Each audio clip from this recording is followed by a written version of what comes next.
இந்த உலகத்தில் அநேக ஜனங்கள் தேவனை விசுவாசிப்பதாக சொல்லிக் கொள்கிறார்கள். நாம் விசுவாசித்தால் ஆசீர்வதிக்கப்படுவோம் அல்லவா என்று அவர்கள் வெறும் சிந்திக்க மட்டுமே செய்கிறார்கள். ஆனால் நமது விசுவாசத்தின் இலக்கையும் முடிவையும் பற்றி வேதாகமம் நமக்கு போதிக்கிறது. அப்படியானால் நாம் நம்முடைய விசுவாசத்தை பிரதிபலித்து பார்க்க வேண்டும்.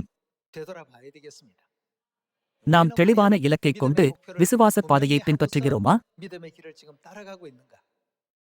தெளிவான இலக்கு இருந்தால் எவ்வளவு கஷ்டங்கள் வந்தாலுமே நம்மால் மறைந்து போகாத விசுவாசத்தை கொண்டிருக்க முடியும் அல்லவா?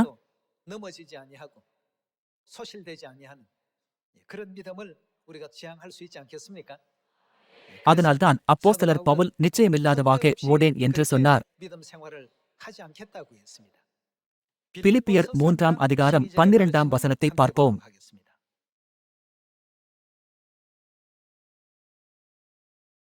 பிலிப்பியர் 3ஆம் அதிகாரம் 12ஆம் வசனம். நான் அடைந்தாயிற்று அல்லது முற்றும் தேறினவனானேன் என்று எண்ணாமல் கிறிஸ்து இயேசுவினால் நான் எதற்காக பிடிக்கப்பட்டேனோ அதை நான் பிடித்துக் கொள்ளும்படி ஆசையாய் தொடர்கிறேன். சகோதரரே, அதை பிடித்துக் கொண்டேனென்று நான் எண்ணுகிறதில்லை. ஒன்று செய்கிறேன், பின்னானவைகளை மறந்து முன்னானவைகளை நாடி. அவர் எதை நோக்கி தொடர்கிறார்? இலக்கை நோக்கி தொடர்கிறார். வேறு வார்த்தைகளில் சொன்னால் இலக்கை நோக்கி என்பதை குறிக்கோளை நோக்கி என்று வெளிப்படுத்த முடியும் அல்லவா? பவுல் தனது விசுவாசத்தில் இலக்குகளையும் கனவுகளையும் கொண்டிருந்தார்.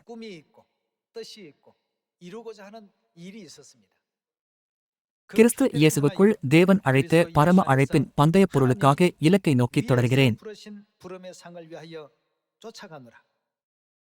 வேறு வார்த்தைகளில் சொன்னால் அவர் அந்த பாதையில் தீவிரமாக ஓடினார். அப்படியானால் நாமும் கூட அப்படிப்பட்ட இலக்கை கொண்டிருக்க வேண்டும். நாம் அநேக ஜனங்களிடம் நீங்கள் ஏன் தேவனை விசுவாசிக்கிறீர்கள் என்று கேட்டால் அவர்கள் வெறுமனே பக்கத்து வீட்டுக்காரர் பரிந்துரைத்ததால் அல்லது நெருங்கிய நண்பர் என்னை சபைக்கு அழைத்ததால் சென்றேன் என்று சொல்கிறார்கள்.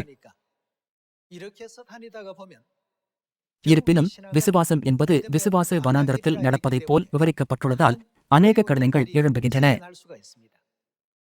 வனாந்தரம் என்றால் பல குறைபாடுகள் இருக்கும் இடமாகும். சாதகமான சூழ்நிலைகளைக் கொண்ட ஓர் இடத்தை வனாந்தரம் என்று சொல்ல முடியாது. அங்கே போதுமான தண்ணீரோ போதுமான உணவோ இருக்காது. வனாந்தர பாதை என்பது அடிப்படையான ஆசைகளையும் கூட பூர்த்தி செய்யாத இடமாக இருந்ததால் அதேபோன்று நாமும் விசுவாச வனாந்தர பாதையின் மூலம் பரலோகத்தை நோக்கி செல்கிறோம் என்று தேவன் ஒப்பிட்டு சொன்னார்.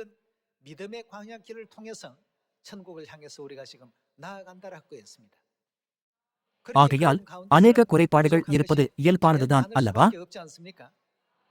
எனவே வனாந்தரத்தின் வழியான கடினமான பயணத்தை நிறைவு செய்து கானானுக்குள் பிரவேசிக்க உதவும் விசுவாசத்தின் பலன் என்பது நமக்கு மிகவும் இன்றியமையாததாகும்.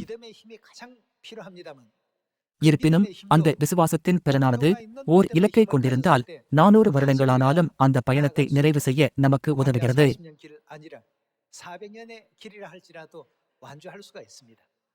அப்படியானால் நாம் அது போன்ற இலக்கை நோக்கிய விசுவாச பாதையில் ஓடிக்கொண்டிருக்கிறோமா? 1 பேதுரு 1ஆம் அதிகாரம் 7ஆம் வசனத்தை பார்ப்போம்.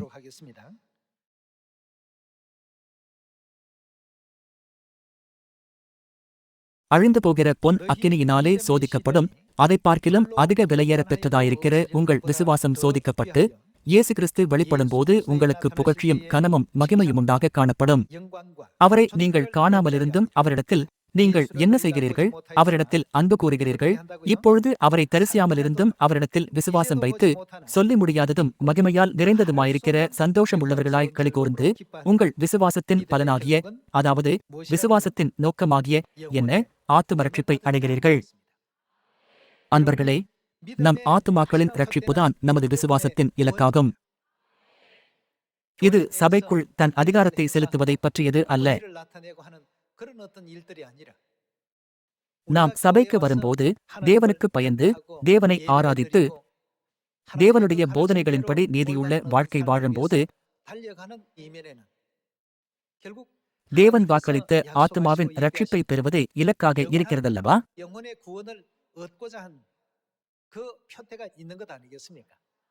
ஒவ்வொருவரும் அந்த இலக்கை நோக்கி ஓடிட வேண்டும். மேலும் ஆத்துமாவின் ரட்சிப்புதான் விசுவாசத்தின் நோக்கம் என்று எழுதப்பட்டுள்ளது. இந்த ரட்சிப்புக்காகவே தேவன் இந்த பூமிக்கு மாம்சத்தில் வந்தார் அல்லவா? எபிரெயர் 9ஆம் அதிகாரத்திற்கு செல்வோம்.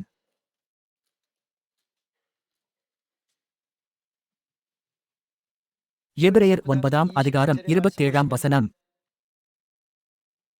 அன்றியும் ஒரேதரம் மரிப்பதும் பின்பு நியாயத்தீர்ப்படைவதும் மனுஷருக்கு நியமிக்கப்பட்டிருக்கிறபடியே கிறிஸ்துவும் அநேகருடைய பாவங்களாய் சுமந்து தீர்க்கும்படிக்கு ஒரேதரம் பலியிடப்பட்டு தமக்காக காத்துக் கொண்டிருக்கிறவர்களுக்கு ரட்சிப்பை அருளும்படி இரண்டாந்தரம் பாவமில்லாமல் தரிசனமாவார்.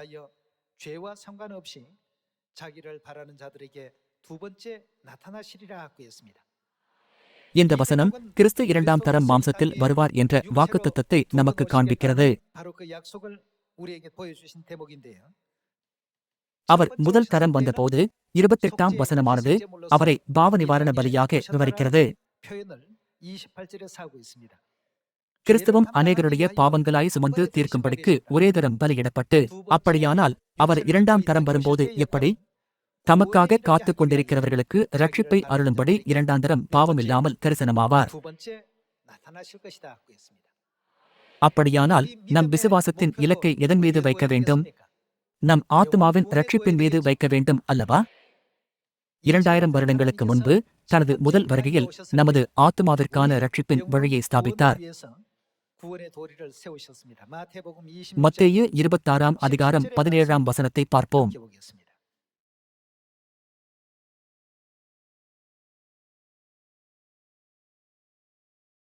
புளிப்பில்லாத அப்ப பண்டிகையின் முதல் நாளிலே சீஷர்கள் இயேசுவினிடத்தில் வந்து, பஸ்காவை புசிப்பதற்கு நாங்கள் எங்கே உமக்கு ஆயத்தம் பண்ண சித்தமாயிருக்கிறீர் என்று கேட்டார்கள். மத்தேயு 26ஆம் அதிகாரத்தின்படி சீஷர்கள் யாரிடம் சென்றார்கள்? அவர்கள் இயேசுவினிடத்தில் வந்து, பஸ்காவை புசிப்பதற்கு நாங்கள் எங்கே உமக்கு ஆயத்தம் பண்ண சித்தமாயிருக்கிறீர் என்று கேட்டார்கள். இயேசுவும் அவருடைய சீஷர்களும் மிக முக்கியமாக கருதின ஜீவனின் சத்தியமான பஸ்கா என்பது இன்று எந்த சபையிலும் இல்லை. பஸ்கா இல்லாத சபையானது தனது ஜீவனை இழந்து கொண்டிருக்கிறது என்று நம்மால் சொல்ல முடியும். அன்பர்களே, முதலில் சிலுவையானது பாபிலோனிலிருந்து வந்த பிரமத வழக்கமாயிருந்தது.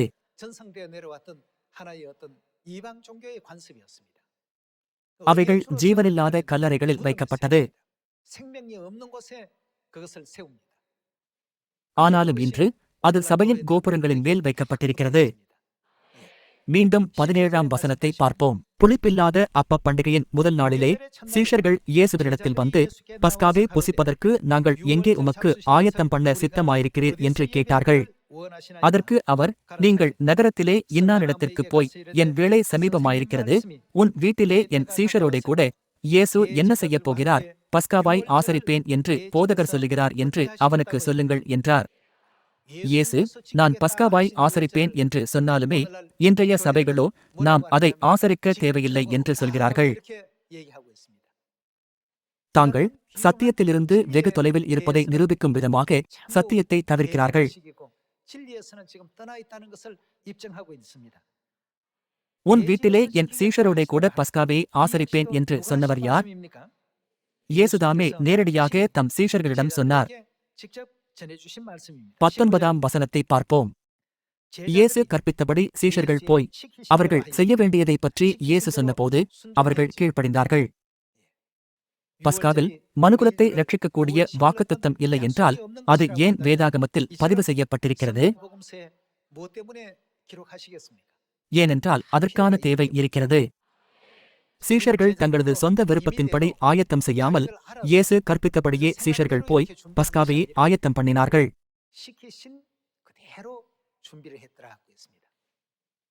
பஸ்காவை எப்படி ஆயத்தம் செய்ய வேண்டும் என்று இயேசு ஏற்கனவே அவர்களுக்கு அறிவுறுத்தினார். பஸ்கா எப்படி நடத்தப்பட்டது என்பதை பார்ப்போம். 26ஆம் வசனம். அவர்கள் போஜனம் பண்ணுகையில் இயேசு அப்பத்தை எடுத்து ஆசீர்வதித்து அதை பிட்டு சீஷர்களுக்கு கொடுத்து, நீங்கள் வாங்கி புசியுங்கள், இது என்னுடைய சரீரமாயிருக்கிறது என்றார். இதைதான் இயேசு அவர்களிடம் சொன்னார். இயேசு அவர்களை பஸ்காவையும் அப்பத்தையும் ஆயத்தம் செய்யும்படி கட்டளையிட்டார். இயேசு அப்பத்தை ஸ்தோத்திரம் பண்ணி, நீங்கள் வாங்கி புசியுங்கள், இது என்னுடைய சரீரமாயிருக்கிறது என்றார். பின்பு பாத்திரத்தையும் எடுத்து ஸ்தோத்திரம் பண்ணி, இந்த பாத்திரத்தில் பஸ்கா திராட்சரசம் இருக்கிறது அல்லவா, அவர்களுக்கு கொடுத்து அவர் என்ன சொன்னார், நீங்கள் எல்லாரும் இதிலே பானம் பண்ணுங்கள், இது பாவமன்னிப்புண்டாகும்படி அநேகருக்காக சிந்தப்படுகிற பொது உடன்படிக்கைக்குரிய இது யாருடைய இரத்தமாயிருக்கிறது, என்னுடைய இரத்தமாயிருக்கிறது என்றார். தேவன் பஸ்காவை புதிய உடன்படிக்கையை அறிவிக்கும் நாளாக அறிவித்து அதை மனுகுலம் அனைவருக்கும் தெரியப்படுத்தினார்.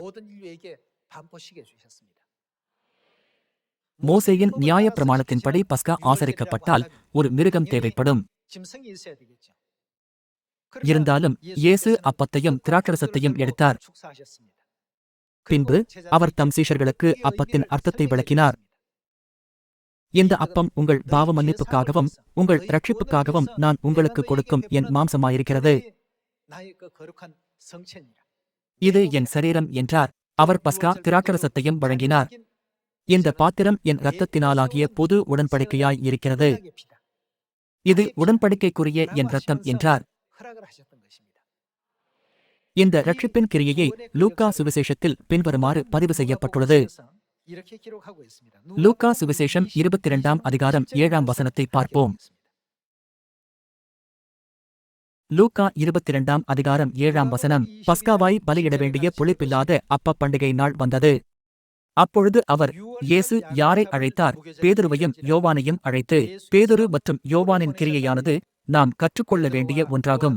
அப்பொழுது அவர் பேதுருவையும் யோவானையும் அழைத்து, நாம் அவர்கள் எதை புசிக்க ஆயத்தம் செய்ய வேண்டும், பஸ்காவாய் புசிக்கும்படிக்கு நீங்கள் போய் அதை நமக்கு ஆயத்தம் பண்ணுங்கள் என்றார். அதற்கு அவர்கள், நாங்கள் அதை எங்கே ஆயத்தம் பண்ணும்படி சித்தமாயிருக்கிறீர் என்று கேட்டார்கள். அதற்கு அவர், நீங்கள் நகரத்தில் பிரவேசிக்கும் போது தண்ணீர் குடம் சுமந்து வருகிற ஒரு மனுஷன் உங்களுக்கு எதிர்ப்படுவான். நீங்கள் அவனுக்கு பின் சென்று அவன் போகும் வீட்டிற்குள் நீங்களும் போய் அந்த வீட்டெஜமானை நோக்கி, நான் என் சீஷரோடு கூட பஸ்காவாய் புசிக்கிறதற்கு தகுதியான இடம் எங்கே என்று போதகர் உம்மிடத்தில் கேட்கச் சொன்னார் என்று சொல்லுங்கள். அவன் கம்பள முதலானவைகள் விரித்திருக்கிற மேல் வீட்டில் உள்ள ஒரு பெரிய அறையை உங்களுக்கு காண்பிப்பான், அங்கே ஆயத்தம் பண்ணுங்கள் என்று சொல்லி அனுப்பினார். அவர்கள் போய் தங்களிடத்தில் அவர் சொன்னபடியே கண்டு பஸ்காவையை ஆயத்தம் பண்ணினார்கள்.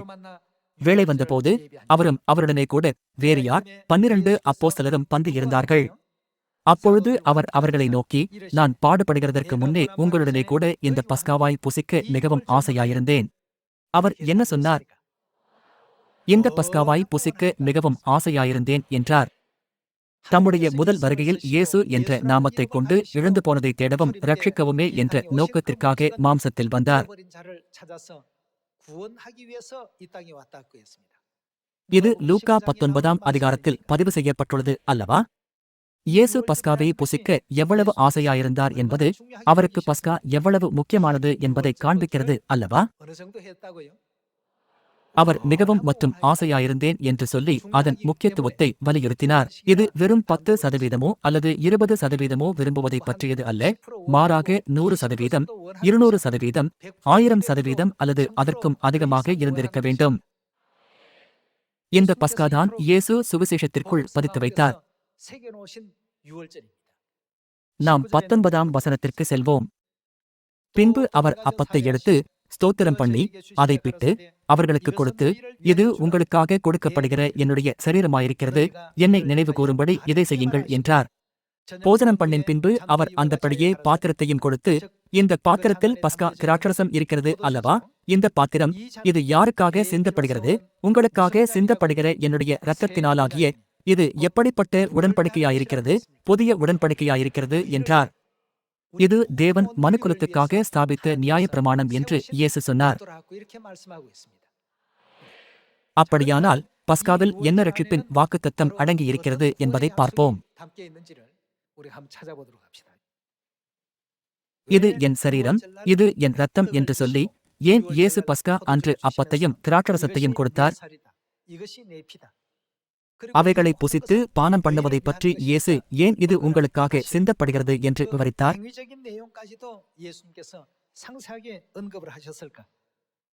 யோவான் 6ஆம் அதிகாரம் 53ஆம் வசனத்தை பார்ப்போம்.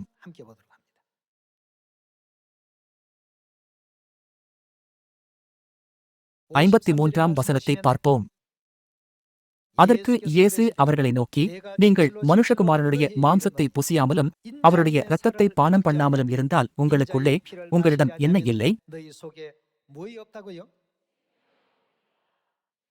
இயேசுவின் மாம்சம் மற்றும் இரத்தம் பொறுத்தவரையில் நம்மால் அவருடைய மெய்யான மாம்ச இரத்தத்தை புசித்து பானம் பண்ண முடியாது. அப்படியானால் இயேசுவின் மாம்சம் மற்றும் இரத்தம் எதை குறிக்கிறது? அது பஸ்கா அப்பம் மற்றும் திராட்சரசத்தை குறிக்கிறது. இந்த நிகழ்வை ஆயத்தம் செய்யும்படி இயேசு தம்முடைய நெருங்கிய சீஷர்களான பேதுருவையும் யோவானையும் அழைத்து, நான் பாடுபடுகிறதற்கு முன்னே உங்களுடனே கூட இந்த பஸ்காவை புசிக்க மிகவும் ஆசையாயிருந்தேன் என்று வலியுறுத்தினார். இந்த எல்லா காரியங்களும் நமக்காகவே செய்யப்பட்டன என்று அவர் சொன்னார். இந்த சத்தியமானது ரட்சிக்கப்பட வேண்டியவர்களுக்காக அருளப்பட்டது என்று அவர் அப்போஸ்தலர்களிடம் மீண்டும் மீண்டும் குறிப்பிட்டார். அதனால்தான் பஸ்காவையை பற்றி மத்தேயு, மாற்கு, லூக்கா மற்றும் யோவான் சுவிசேஷங்களில் குறிப்பிடப்பட்டுள்ளது. பஸ்கா நம் ரட்சிப்புடன் நெருங்கிய தொடர்புடையது. எனவேதான் யோவான் 6ஆம் அதிகாரம் 53 இயேசு, நீங்கள் மனுஷகுமாரனுடைய மாம்சத்தை புசியாமலும் அவருடைய இரத்தத்தை பானம் பண்ணாமலும் இருந்தால், இயேசு என்ன சொன்னார்? உங்களுக்குள் ஜீவனில்லை என்றார். அவர்கள் மரணமடையும் நிலையில் இருக்கிறார்கள் என்று சொல்லப்படுகிறது. ஜீவன் மற்றும் மரணத்தின் திறவுகோலை வைத்திருப்பவர் யார்? நம் தேவனே அவைகளை வைத்திருக்கிறார். இயேசு என்ற நாமத்தோடு மாம்சத்தில் வந்த தேவன் அவருடைய மாம்சத்தை புசித்து அவருடைய இரத்தத்தை பானம் பண்ணாவிட்டால் நம்மால் ஜீவனை பெற முடியாது என்று நமக்கு கற்பித்தார். 54ஆம் வசனம், என் மாம்சத்தை புசித்து என் இரத்தத்தை பானம் பண்ணுகிறவனுக்கு நித்திய ஜீவன் உண்டு. நான் அவனை கடைசி நாளில் அவர் என்ன செய்வார்? எழுப்புவேன். என் மாம்சம் மெய்யான போஜனமாயிருக்கிறது, என் இரத்தம் மெய்யான பானமாயிருக்கிறது. என் மாம்சத்தை புசித்து என் இரத்தத்தை பானம் பண்ணுகிறவன் என்னிலே நிலைத்திருக்கிறான், நானும் அவனிலே நிலைத்திருக்கிறேன். அவர் நம்மிலும் நாம் அவரிலும் நிலைத்திருக்கும்படியாக தேவன் இந்த விலையேற பெற்ற ஆசீர்வாதத்தை நமக்கு வழங்கினார். இஸ்ரவேலின் முதல் ராஜாவான சவுல் பரிசுத்த ஆவியோடு வந்தபோது அவன் தேசத்தை நன்றாக நிர்வகித்தான். அவன் யுத்தத்திற்கு சென்ற போதெல்லாம் தேவன் அவனுக்கு உதவியதால் அவன் வெற்றியடைந்தான். தேசமானது மிகவும் செழிப்பாக இருந்தது. இருப்பினும் சவுல் ராஜா தொடர்ந்து தேவனுடைய சித்தத்திற்கு கீழ்ப்படியாமல் போனதாலும் அவனது பெருமை அதிகரித்ததாலும் இறுதியில் பரிசுத்த ஆவி அவரை விட்டு விலகியது.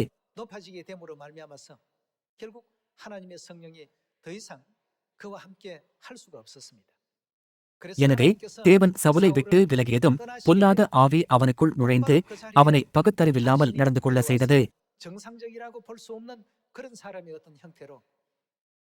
அன்பர்களே, பொறுமையற்ற ஒருவர் மற்றும் மென்மையான ஒருவர் என இருவர்களும் எவ்வாறு காரை ஓட்டுவார்கள்? அவர்கள் ஓட்டும் விதம் வித்தியாசமாக இருக்கும். நான் அவரை தாழ்வாக பார்க்கவில்லை, ஆனால் சிறந்த ஓட்டுநர் திறமை கொண்ட ஒருவரை நான் அறிவேன். நாம் பின்னால் கவனமாக பார்த்து எச்சரிக்கையுடனே காரை பின்னால் திருப்புகிறோம், ஆனால் அவர் அப்படி செய்வதில்லை. அவரால் காரை எவ்வளவு நன்றாக பின்னோக்கி எடுத்து செல்ல முடிந்தது! ஸ்வூஷ் மற்றும் ஜூம் என்று அது ஒரு நொடியில் சென்றுவிட்டது. கார் ஒன்றுதான், ஆனால் அதை ஓட்டுபவர் யார் என்பதை பொறுத்து வித்தியாசமாக தோன்றுவது போலவே பரிசுத்த ஆவி அவருக்குள் இருந்தபோது சவுலின் செயல்களும் பொல்லாத ஆவி அவரை ஊடுருவிய போதும் முற்றிலும் வித்தியாசமாக இருந்தது.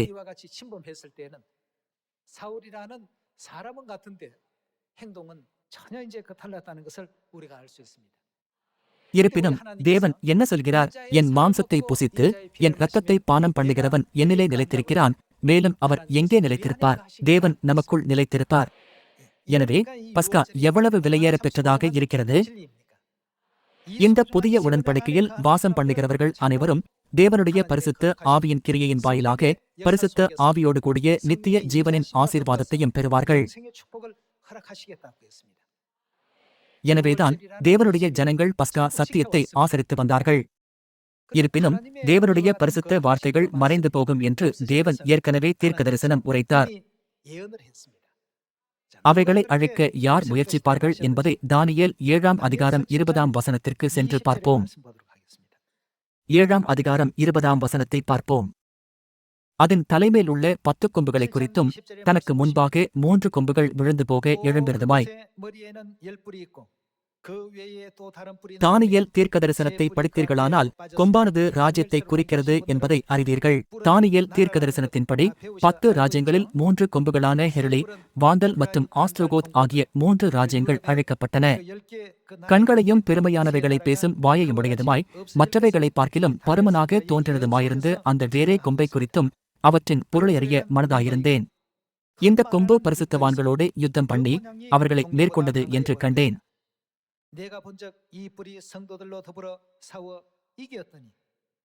தீர்க்க தரிசனத்தில் பரிசுத்தவான்கள் தோற்கடிக்கப்பட்டனர், மேலும் அவர்களை எதிர்த்தவர்கள் அதிக வல்லமையை பெற்றனர். 21ஆம் வசனம். அவன் அவர்களை தோற்கடித்தான், ஆனால் அது தற்காலிகமானதாக இருக்கும். நீண்ட ஆயுசுள்ளவர் வருமட்டாகவும், அதாவது தேவன் வருமளவும் நியாய விசாரிப்பு உன்னதமானவருடைய பரிசுத்தவான்களுக்கு கொடுக்கப்பட்டு பரிசுத்தவான்கள் ராஜ்யத்தை சுதந்திரித்துக் கொள்ளும் காலம் வருமட்டளவும் பரிசுத்தவான்களுக்கான அதிகாரம் ஏற்ற காலத்தில் மீட்டெடுக்கப்படும் என்று இது சொல்கிறது. நாம் 24ஆம் வசனத்திற்கு செல்வோம். 24ஆம் வசனத்தை பார்ப்போம். அந்த 10 கொம்புகள் என்னவென்றால், அந்த ராஜ்யத்திலே எழும்பும் 10 ராஜாக்களாம். அவர்களுக்கு பின்பு வேறொருவன் எழும்புவான். அவன் முந்தினவர்களை பார்க்கிலும் வேறாயிருந்து 3 ராஜாக்களை தாழ்த்திப் போட்டு அவன் என்ன செய்வான்? உன்னதமானவருக்கு விரோதமாக வார்த்தைகளை பேசி. உன்னதமானவர் என்றால் தேவனை குறிக்கிறது. மேலும் சாத்தான் தான் தேவனை எதிர்ப்பவனாக இருக்கிறான். அவன் உன்னதமானவருக்கு விரோதமாக வார்த்தைகளை பேசி அவன் என்ன செய்வான்? உன்னதமானவருடைய பரிசுத்தவான்களை ஒடுக்கி காலங்களையும் பிரமாணங்களையும் மாற்ற நினைப்பான்.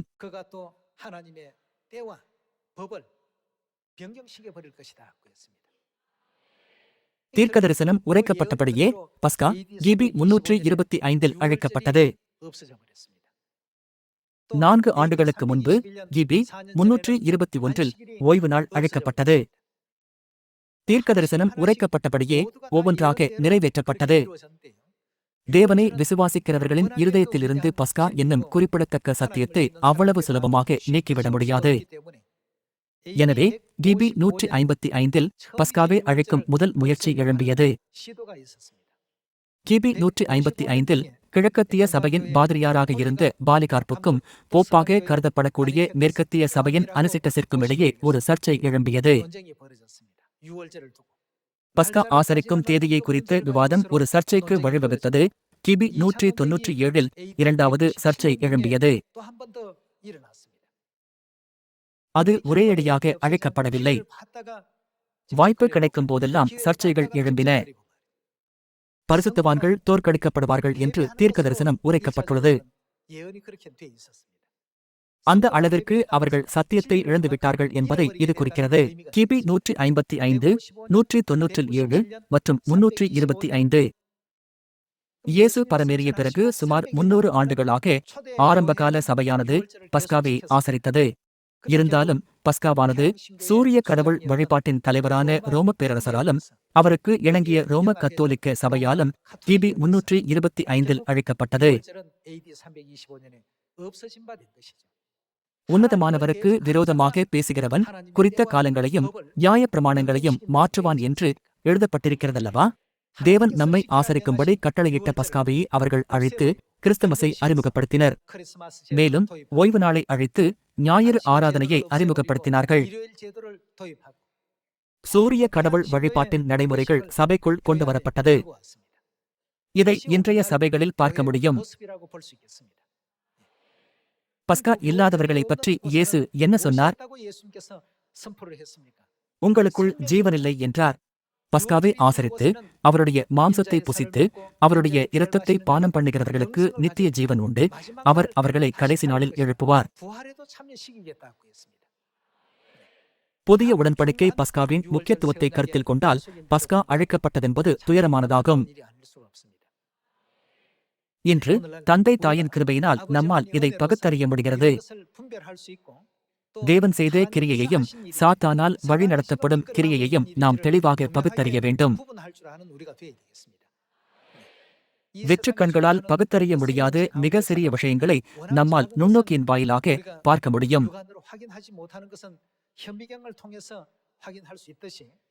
அதுபோலவே இன்று நீங்கள் மெய்யான சபையையும் கள்ள சபையையும் வேறுபடுத்தி பார்க்க முடியாவிட்டால் நீங்கள் வேதாகமத்தின் போதனைகளை பார்க்க வேண்டும். தேவன் நம்மை ரட்சிப்பை நோக்கி வழிநடத்துகிறார்.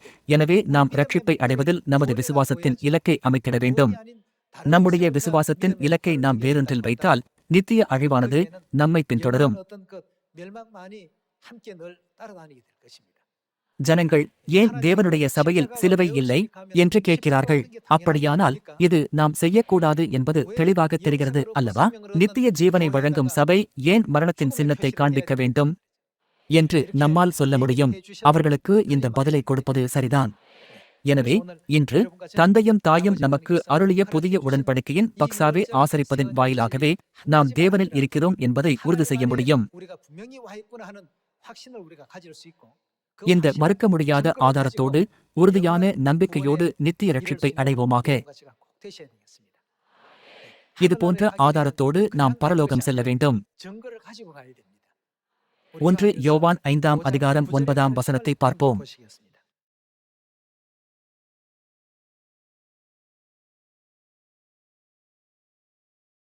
நாம் மனுஷருடைய சாட்சியை ஏற்றுக்கொண்டால் அதை பார்க்கிலும் தேவனுடைய சாட்சி அதிகமாயிருக்கிறது. தேவனுடைய சாட்சியை பெறுகிற சபையே பிரபஞ்சத்தில் சிறந்த சபையாகும். அது உண்மையல்லவா? நாம் மீண்டும் 9ஆம் வசனத்தை பார்ப்போம். நாம் மனுஷருடைய சாட்சியை ஏற்றுக்கொண்டால் அதை பார்க்கிலும் தேவனுடைய சாட்சி அதிகமாயிருக்கிறது. தேவன் தமது குமாரனை குறித்து கொடுத்த சாட்சி இதுவே. தேவனுடைய குமாரனிடத்தில் விசுவாசமாயிருக்கிறவன் அந்த சாட்சியை தனக்குள்ளே கொண்டிருக்கிறான். அத்தகைய ஒருவருக்கே இந்த சாட்சி இருக்கிறது. உங்களுக்கும் எனக்கும் இந்த சாட்சி இருக்கிறது. தேவனை விசுவாசியாதவனோ தேவன் தம்முடைய குமாரனை குறித்து கொடுத்த சாட்சியை விசுவாசியாததினால் அவரை பொய்யராக்குகிறான். தேவன் அவர் நமக்கு என்ன தந்திருக்கிறார்? நித்திய ஜீவனை தந்திருக்கிறார் என்பதே அந்த சாட்சியாம். அவர் எப்படி நமக்கு நித்திய ஜீவனை கொடுத்திருக்கிறார்? அவர் பஸ்கா அப்பத்தையும் திராட்சரசத்தையும் எடுத்து, இது என் மாம்சம், இது என் இரத்தம், நீங்கள் இதை புசித்து பானம் பண்ணினால் நித்திய ஜீவனை பெறுவீர்கள் என்றார். புதிய உடன்படிக்கையில் அவர் நமக்கு இந்த வாக்குத்தத்தத்தை கொடுத்தார். தேவன் நமக்கு நித்திய ஜீவனை தந்திருக்கிறார். அந்த ஜீவன் அவருடைய குமாரனில் இருக்கிறதென்பதே அந்த சாட்சியாம். குமாரனை உடையவன். எனவே நாம் பஸ்கா அப்பத்தையும் திராட்சரசத்தையும் புசிக்கும் போது நம்மில் யார் நிலைத்திருப்பார்கள்? யோவான் 6ஆம் அதிகாரத்தில் பஸ்கா ஆசரிக்கிறவர்களுள் நிலைத்திருப்பேன் என்று இயேசு வாக்குத்தத்தம் செய்தார். குமாரனை உடையவன், அவரிடம் என்ன இருக்கிறது? ஜீவனை உடையவன். தேவனுடைய குமாரன் இல்லாதவன் ஜீவன் இல்லாதவன். மனுஷகுமாரனுடைய மாம்சத்தையும் இரத்தத்தையும் கொண்டிருப்பவர்கள், அதாவது புதிய உடன்படிக்கை பஸ்காவில் இருப்பவர்கள் யாருடைய சாட்சியை பெற்றிருக்கிறார்கள்? அவர்கள் தேவனுடைய சாட்சியை பெற்றிருக்கிறார்கள். மத்தேயு 7ஆம் அதிகாரத்தின்படி கடைசி நாளில் ஜனங்கள் பரலோகம் செல்கையில் அநேக ஜனங்கள் இரட்சிப்பின் நம்பிக்கையோடு வரிசையில் நிற்பார்கள். அப்போது சில ஜனங்கள், கர்த்தாவே, நான் உமது நாமத்தினாலே தீர்க்க தரிசனம் உரைத்தேன், உமது நாமத்தினாலே பிசாசுகளை துரத்தினேன், உமது நாமத்தினாலே அநேக அற்புதங்களை செய்தேன் என்று சொல்வார்கள். அநேகர் இயேசுவிடம் வந்து, இவ்வளவு வாஞ்சையாக உம்மை விசுவாசித்தேன் என்று சொல்வார்கள். நான் உம்மை மிகவும் ஊக்கமாய் விசுவாசித்தேன் என்று சொல்வார்கள். அந்நேரத்தில் இயேசு என்னவென்று பதிலளிப்பார்? நான் ஒரு காலம் உங்களை அறியவில்லை, மெய்யாகவே உங்களை அறியேன் என்று அவர் சொல்வார். அப்படியானால் இயேசு யாரை அனுமதிப்பார்? தேவனுடைய சாட்சியை கொண்டு புதிய உடன்படிக்கையில் வாசம் பண்ணும் ஜனங்கள் அவரிடம் வரும்போது அவர்களுக்குள் அவருடைய சரீரமும் இரத்தமும் இருப்பதை தேவன் கண்டுபிடிப்பார்.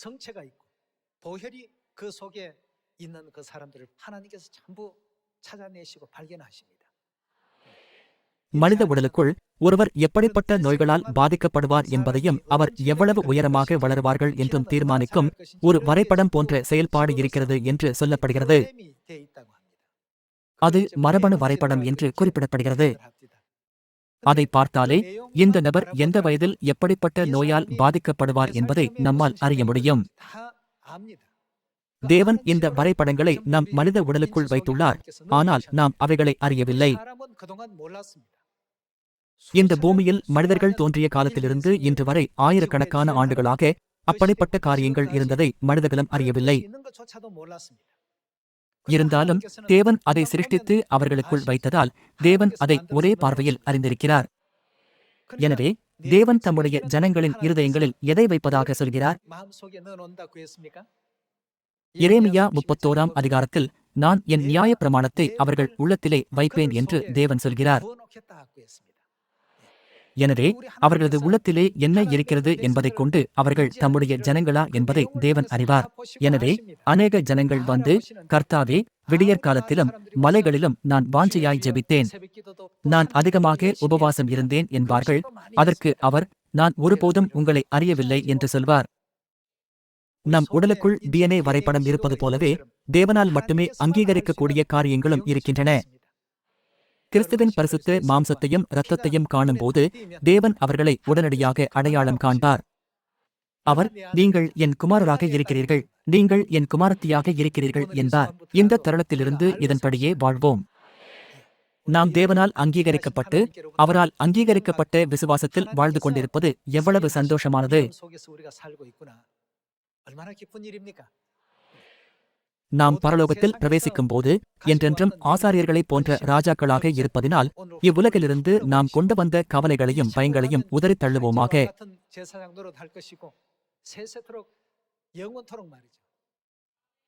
முன்பெல்லாம் நம் பாட்டி கதைகளை சொல்லும்போது அவர்கள் பின்பு ஒன்றாக சந்தோஷமாய் வாழ்ந்தனர் என்று சொல்லி முடிப்பார்கள்.